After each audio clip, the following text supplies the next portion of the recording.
I was 42 at the time, working as a regional compliance auditor for a state records office. My work was procedural and uneventful: drive out, verify storage conditions, reconcile inventories, file the report, move on. Late autumn was my busiest season. Daylight thinned early, and rural towns felt quieter without being empty.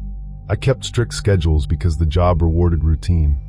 Arrive on time, take photographs, check retention schedules, document chain of custody, leave the place better organized than I found it. This assignment looked ordinary on paper: a short audit of municipal records storage in a rural jurisdiction. I packed lightly, booked a roadside motel, and planned to be done in 2 days, before weather turned the back roads unpredictable. If you prefer these quiet, realistic accounts told straight, you can subscribe. There are more like this. The request came through late, added to my calendar with almost no explanation. A small township had asked for an external audit to certify compliance for grant eligibility. The name was unfamiliar, but that wasn't unusual. Many places only surface in my workload once every decade, usually when funding requires a paper trail. The map reference was oddly imprecise, county listed, coordinates rounded, but the address resolved well enough for GPS. I expected minimal staffing and aging infrastructure, maybe a single clerk with too many duties and too little storage space. The inconvenience was timing. I had other sites nearby and would need to adjust my route. Still, it was my responsibility to confirm the records existed and were maintained.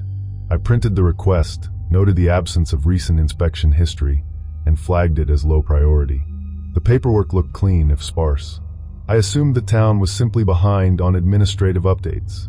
The first irregularity was logistical, and I treated it like a normal rural coverage issue. As I drove closer, cell service dropped earlier than expected, then returned briefly, then dropped again. The road signs became less specific, distances without town names, older markers not reflected in my navigation app. It wasn't alarming. It was just unfinished, like the route had never needed to be explained to someone arriving for the first time. When I reached the municipal building, it was present and maintained, but the parking lot was empty during business hours. Inside, the lights were on, the air circulating, and the building unlocked. I told myself I was early, or that staff were out for lunch. The records room existed where it should. Everything was labeled, orderly. Still, I noticed there were no posted hours, no recent notices, no bulletin board with the usual clutter. It was easy to rationalize: small town, limited staff, flexible routines. Over the next several hours, patterns emerged that were harder to ignore, not because any one thing was wrong, but because nothing seemed to vary. The records were complete up to a point, then abruptly thin. Routine documents, meeting minutes, permits, payroll logs, were present but stopped updating at irregular intervals, not by year but by category. The effect was subtle. The town looked compliant on the surface, but essential parts of its administrative life faded in and out like a weak signal. Environmental details stood out in the way they do when you're alone long enough to hear your own breathing. The building never changed temperature, even as the day cooled. The fluorescent lights didn't flicker, didn't hum louder when the HVAC cycled. They stayed perfectly consistent, as if set to a single setting and left there. Outside, there was no traffic noise, no distant machinery, no dogs, no voices. When I stepped out twice to check my car, I noticed the same truck parked across the street, engine cold, unmoved. It wasn't threatening. It was simply there, occupying the same space as if it had never been used for anything else. When I tried to log findings, my laptop clock drifted ahead of my watch by several minutes, then corrected itself. I checked the system time, then the time server setting. Everything looked normal. None of it proved anything. Each detail had a reasonable explanation. But together, they created a sense of stalled continuity. Processes set in motion long ago and left to run without supervision. The realization wasn't sudden. It was more like an internal adjustment, the way you stop calling something quiet and start calling it empty, even when the difference is hard to define. I was alone in a way that wasn't planned. Not abandoned, maintained. The building functioned without people. The records referenced positions that no longer appeared elsewhere: deputy clerk, facilities liaison, emergency coordinator. Titles that suggested a staff structure, but with no names that repeated, no handwritten notes, no small human errors. I considered leaving and returning the next day with a contact number, but there was no immediate risk, and part of my job was to work independently. Still, I felt the need to document everything carefully, as if accuracy mattered more here than anywhere else. I became aware of my own movements, the sound of my footsteps, the way silence seemed to resume immediately after, as though the building waited for me to stop before it continued being itself. In the middle of it, during a calm stretch of paperwork and shelf checks, I remember thinking, if you enjoy this kind of slow, grounded dread, a like tells me you want more of it. Late in the afternoon, I went down to the lower-level storage room to confirm the condition of older boxes. Humidity indicators, water staining, pest traps. The stairs were clean, painted recently, with a handrail that felt cool and slightly tacky from fresh enamel. The lower levels smelled faintly of cardboard and whatever cleaning agent they used upstairs, as if someone had tried to make the basement smell like the rest of the building. I was halfway through photographing a shelf section when the power cut. Less than a second. The light snapped off and on so quickly it felt like a blink. My first thought was a minor grid fluctuation, but when the lights returned, the ventilation did not. The air became still, dense, like a room that had been sealed. I waited, listening for the familiar were to resume. It didn't. I packed my camera back into the case and decided to leave for the day, secure my materials, and note the issue as a facility concern. That was the rational move. Equipment and records don't mix well with unknown environmental shifts. I climbed the stairs and crossed the lobby toward the main door. The building was unchanged, same clean floor, same even lighting, same quiet. I put a hand on the handle and pushed. It didn't open. It wasn't locked in the usual way. There was no click of a latch, no deadbolt resistance. It felt as if pressure on the other side countered mine exactly, firm, steady, impersonal. I stopped pushing immediately. Forcing doors is how people break hinges and turn minor problems into major ones. I stepped back, tried the handle again with a different angle, then stopped. The resistance wasn't mechanical. It didn't give or flex. It simply held. I moved to the secondary exit at the side corridor. Same sensation. The door moved a fraction, then met that same steady opposition. Not a lock, not a jam, a refusal. A practical part of my mind began listing options. Call for assistance, contact my supervisor, trigger a fire alarm if I felt trapped. Another part of me, older, quieter, was reading the room the way you read an empty road at night. There was no sound from outside, no distant car, no wind, no voices. The building's background hum was gone now too. Not total silence, but close enough that my breathing sounded intrusive. I stood still and listened, not because I expected an answer, but because movement felt like giving the building more to respond to. I didn't shout. I didn't pound on the glass. I waited, measuring time by my own pulse and the faint tick of my watch. After several minutes, the pressure eased. Not gradually, just enough that the door opened normally, as if nothing had happened. The handle turned, the latch released, the air in the lobby felt less dense. I stepped outside, and the building resumed its background noise behind me. A quiet return of ventilation and electrical hum. I didn't test it again. I walked to my car, got in, and sat for a moment with my hands on the wheel, letting my breathing settle. Then I left without finishing the inventory. I drove away without checking my mirrors until the road curved out of sight. At the motel, I completed my report with restrained language. I cited incomplete records, inconsistent maintenance logs, and recommended a follow-up requiring direct municipal contact. I checked my equipment, no visible damage, timestamps intact. My phone regained full service miles away, notifications arriving all at once as if they'd been held in a queue. I considered calling my supervisor, but I couldn't explain the most significant part without sounding unreliable, and I had nothing concrete to attach besides my own description. I slept lightly, woke early, and chose not to return.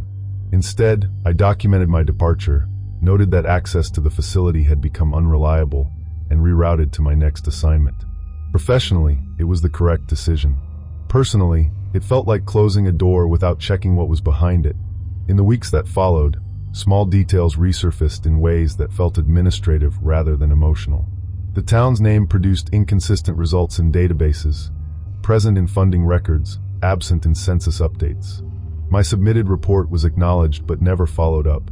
When I reviewed my notes later, I noticed time gaps I couldn't account for, brief periods with no recorded activity, no keystrokes, no photo timestamps. The coordinates I had used no longer resolved cleanly. The map would land me close, but not exact, as if the destination had been softened around the edges. None of this interfered with my work. It remained unresolved. The place existed just enough to require oversight, then receded. I stopped mentioning it. Some inconsistencies don't benefit from attention. I've audited many remote locations since then. Most are forgettable. This one wasn't dramatic or threatening in a way that demands explanation. It functioned, complied, and resisted engagement without confrontation. I still think about how systems persist without observers, how processes can outlast the reasons they were created. Whatever that place was, it didn't want anything from me except completion. I'm not sure I gave it that. I only know I won't be assigned there again, and I've stopped checking to see if it's still on the map, because the last time I tried, the pin dropped into an unmarked stretch of road, and the screen kept quietly recalculating. If you know someone who appreciates grounded horror that stays unresolved, share this with them, and subscribe if you want the next account. I was 38, working as a contract auditor specializing in interagency data reconciliation. Most of my days were spreadsheets, scanned PDFs, and quiet arguments with databases that didn't agree with each other. It was early winter, the kind where the sun drops before you feel finished with the day. The assignment put me out in a high desert region, hours from the nearest metro area. I drove in a rental sedan, stopped once for fuel, and reached town before dusk. From the road it looked intact. Paved streets, working streetlights, a low municipal complex with a flagpole, and a clean parking lot. I checked into a single-story motel that used automated check-in and a key code. My routine was simple: work during daylight, review notes at night, leave early. Nothing felt hostile. If anything, the place felt paused, like it was waiting for business that never quite arrived. If you want more realistic accounts like this, subscribe and I'll keep telling them the way they happened. The audit request came through as part of a federal funding review. The township needed proof that decades of land use and tax records had been maintained, stored correctly, and reconciled with state filings. It wasn't urgent, just overdue, the kind of compliance task that gets pushed until money is on the line. The town's digital footprint was thin but present: budget entries, grant receipts, a handful of compliance checkmarks that looked copied forward year to year. I expected the usual: missing boxes, a neglected storage room, maybe a part-time clerk juggling too much. The inconvenience was access. There was no listed clerk, only a general office line that rang and rang. Still, when I arrived the next morning, the municipal building was unlocked. Power was on. Climate control worked. The records room was organized, shelves labeled by year with clean, uniform tags. It suggested long-term maintenance, not neglect. That alone felt mildly unusual for a place that barely showed up administratively. The first inconsistency was in the timestamps. Paper logs showed routine updates, property transfers, zoning changes, but they were always recorded on the same 3 calendar dates each year. No variation. It looked like activity, but it didn't look like real activity. When I cross-referenced those entries against the state database, the state filings existed, yet they lacked originating signatures and sometimes lacked the small details that usually come from a local office actually handling paperwork. While I worked, I noticed the building's internal clocks didn't agree. One was fast by 6 minutes, another slow by 4. None matched my watch. I adjusted one of them in the hallway out of habit. By early afternoon, it had drifted back to where it started. I wrote it down as a minor facilities note and kept going. These were technical oddities, not red flags. Still, I found myself double-checking things I normally wouldn't. As the day progressed, repetition showed up in the environment as well as the records. A car passed the front window twice an hour, always at the same speed, always at the same gap. I couldn't identify the driver. I only saw the vehicle, the same color, the same dull reflection on the glass. Exterior lighting clicked on despite full daylight. The HVAC system cycled at exact 30-minute intervals, regardless of the temperature I could feel in the room.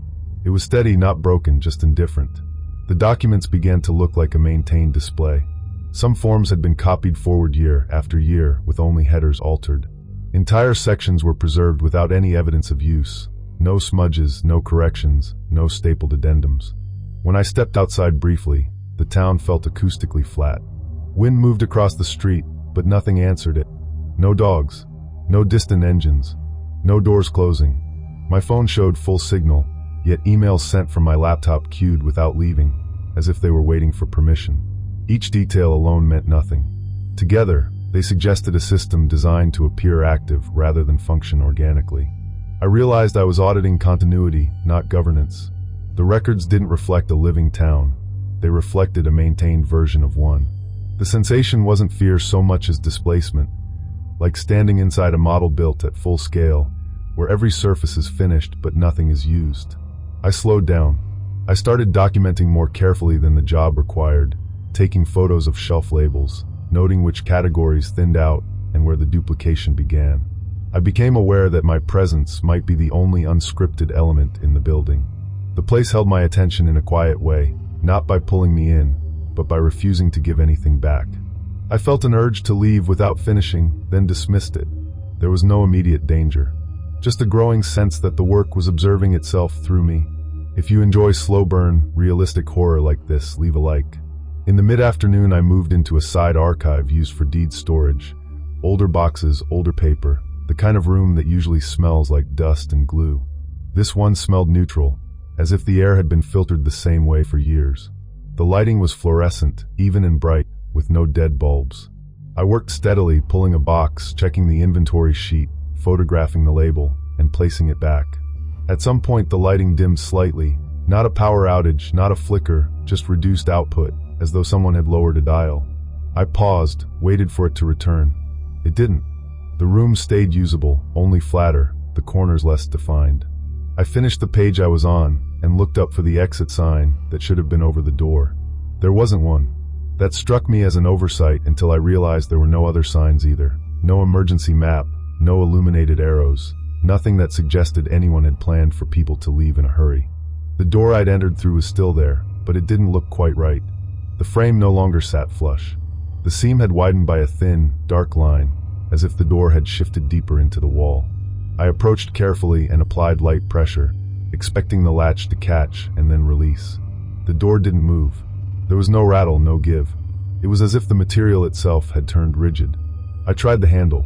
It turned a fraction and stopped. No click, no mechanical resistance I could diagnose. I stepped back immediately.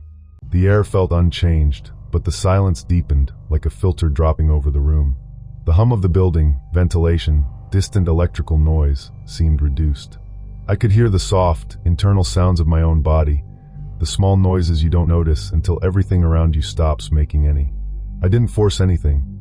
I didn't shout. I stood still for several minutes with my hands at my sides, doing what I always do when something doesn't make sense. I waited to see if it would become a normal problem. My mind kept offering explanations: swollen frame, a pressure shift, an older door that had settled. But it didn't behave like a stuck door. It behaved like a decision. After a while, the handle loosened. Not gradually, just enough that the door eased open as if nothing had happened. The hallway beyond looked unchanged.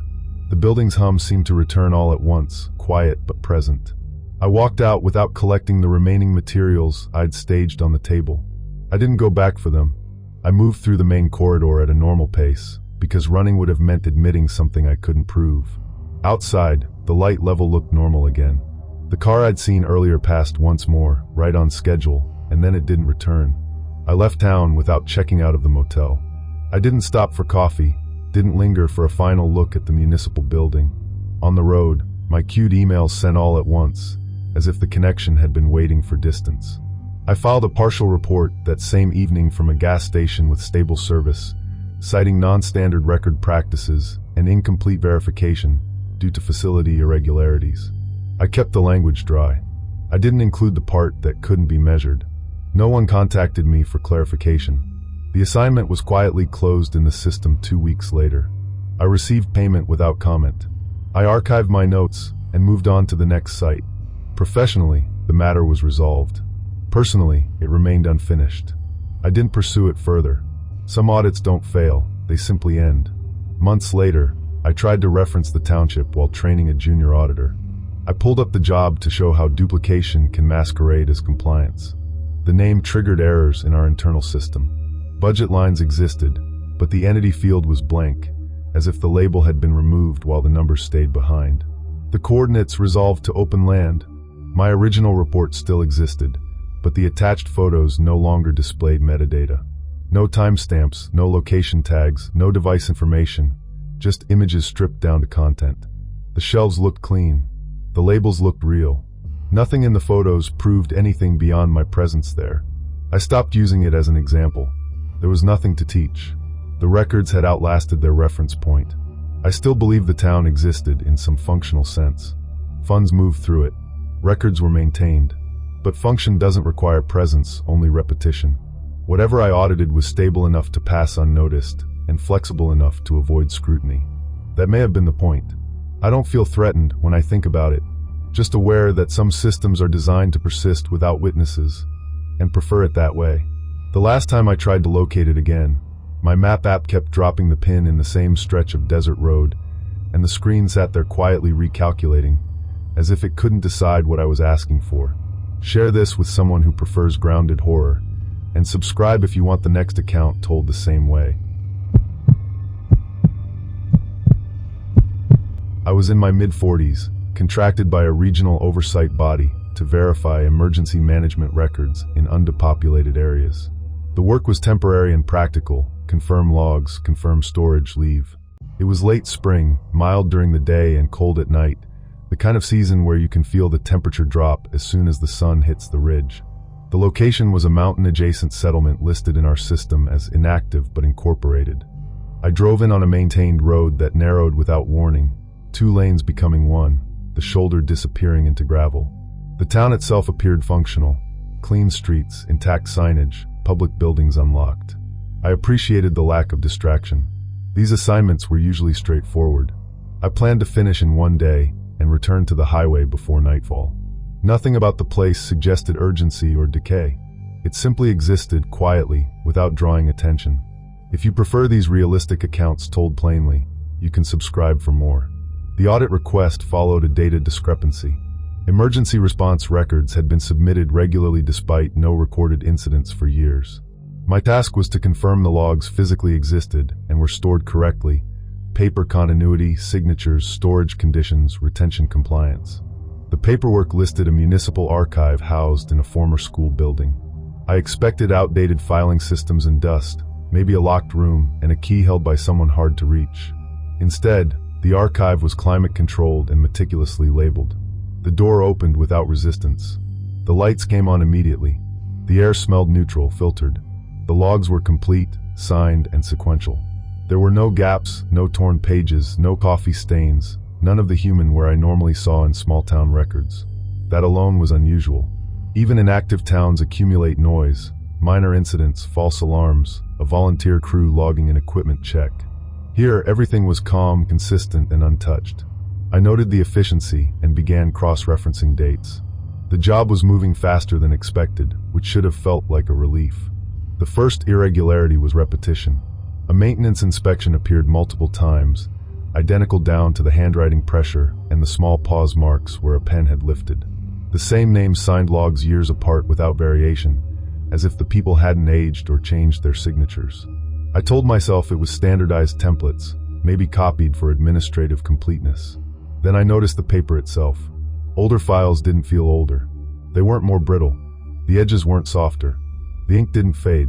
Everything had the same texture, flat, dry, like it had all come from the same box at the same time. I stepped outside briefly to reset my attention and looked up. The sky hadn't changed. Clouds remained fixed, holding the same shapes. I checked the time. Only minutes had passed. I went back inside and continued working, mildly unsettled but still unconcerned. Strange doesn't always mean wrong. As I progressed, I began noticing a pattern that wasn't in the files but around them. The archive seemed to reset itself. I'd review a shelf section, photograph labels, confirm box counts, note dates, then step away to cross-reference my list. When I returned, the shelf looked untouched, as if the boxes had never been shifted by my hands. My notes no longer matched the order I was seeing. I assumed I'd made a simple transcription error. I slowed down and rechecked. The discrepancy persisted. The building's ambient sounds restarted at regular intervals. The ventilation would run, then stop, then begin again with the exact same ramp-up sound, like a recording replaying. The distant electrical hum did the same. I began marking pages discreetly with a faint pencil dot in a corner, a method I'd used when a file set was messy. When I flipped back, the marks were gone. I tested it again. Same result. I tried to log my progress digitally. The entries saved. I watched the confirmation. Then minutes later, the file reverted to an earlier version, as though my edits had never been made. Still, nothing aggressive occurred. The space simply refused accumulation. Outside, the town remained empty. No vehicles moved. No lights changed. It felt less like being trapped and more like being unacknowledged, like I was trying to leave fingerprints on glass that kept clearing itself. At that point, I stopped trying to outsmart it and started observing it. The archive wasn't preserving history, it was maintaining a state. Any deviation was corrected, quietly, without effort. That idea landed in me with a dull practicality. If nothing I did remained, there was no point in continuing. It wasn't fear. It was futility, the same feeling you get when you realize a form will never submit because a field you can't see is required. I considered leaving immediately, but I wanted confirmation the exit would remain available. People make mistakes when they rush, and I was alone. I packed my equipment slowly, laptop, camera, charger, notebook, watching for any response. The building did not react. The air stayed neutral. The lighting stayed even. The silence stayed controlled, as if the room had been designed to hold exactly the amount of sound it needed and no more. If you're enjoying this slow burn kind of realism, a like is appreciated. I moved toward the front hallway with my case in one hand and my bag in the other, keeping my pace normal. The corridor had the bland, durable look of a public building renovated on a limited budget. Painted cinder block, linoleum, an old trophy case with the glass removed. As I approached the exit, the internal lights dimmed and returned in a single smooth pulse, not flicker, not outage. More like someone briefly lowered and raised the overall brightness. I stopped without turning it into a scene. I waited for the ventilation to restart. It didn't. The air felt slightly denser, not warm, not cold, just still. I looked down at my equipment case and felt, immediately, that it was lighter. That wasn't imagination. My case had a familiar weight. I'd carried it through airports, into basements, up courthouse steps. I set it on the floor and opened it. Several items were missing. Not rummaged through, not scattered. The slots where they belonged were clean and empty, as though those items had never been placed there in the first place. My camera battery, a spare memory card, my small flashlight, even the printed checklist I'd folded and tucked into the lid pocket, gone. The absence felt clinical. It wasn't theft. There was no mess, no sign of intrusion. The case looked complete, just edited. I closed it without checking further. I didn't want to discover more. I picked it up, recalibrating the new weight, and continued to the door. My hand touched the push bar. For a second I hesitated, aware of the strange possibility that the building could decide I hadn't finished and keep me until I did. The door opened normally. Outside, my car was where I left it, engine cold, dust undisturbed around the tires. The sky had shifted slightly. The clouds, if they were the same ones, had moved enough to break the earlier stillness. A breeze came through the empty street and actually sounded like a breeze. Loose grit, a faint rattle against a signpost, the ordinary physics of air moving over objects. I walked to the car and set my case in the passenger seat. I didn't search the building again. I didn't go back for the remaining materials I'd staged near the shelves. I started the engine and drove out slowly, not because I was trying to be calm, but because driving fast on narrowing mountain roads is how you turn uncertainty into a concrete accident.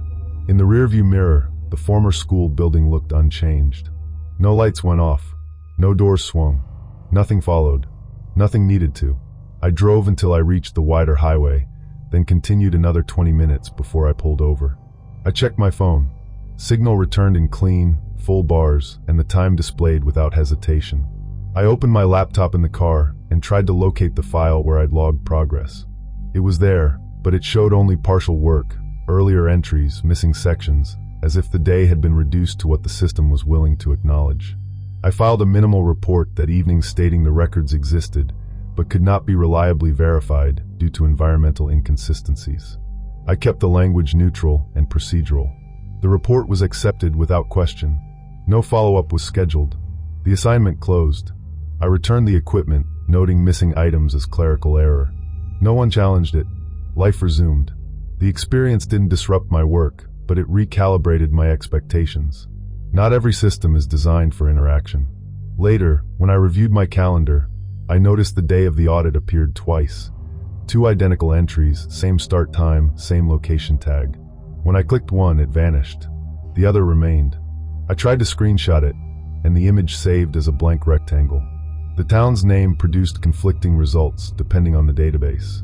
Some acknowledged it, listing it as incorporated but inactive. Others corrected it automatically, replacing it with a nearby county designation, as if the town name was a typo. When I searched the coordinates, I got different map pins on different services, each one close, none exact.